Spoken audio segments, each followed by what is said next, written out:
Assalamu alaikum friends, today we'll discuss how to fix Facebook friend request notification not showing. If you are not getting friend request notification on the Facebook, then this video is for you.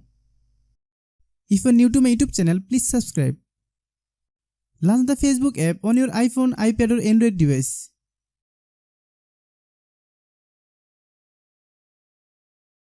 Click your profile picture in the top right of Facebook. Select Settings and Privacy. Click Settings.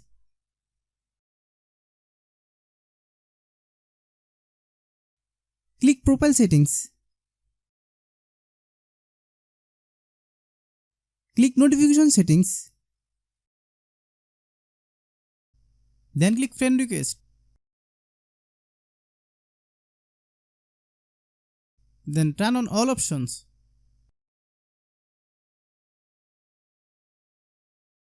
If you are new to my YouTube channel, please subscribe.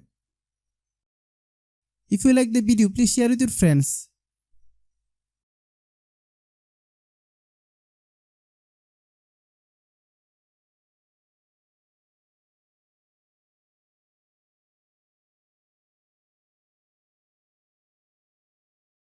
Thanks for watching.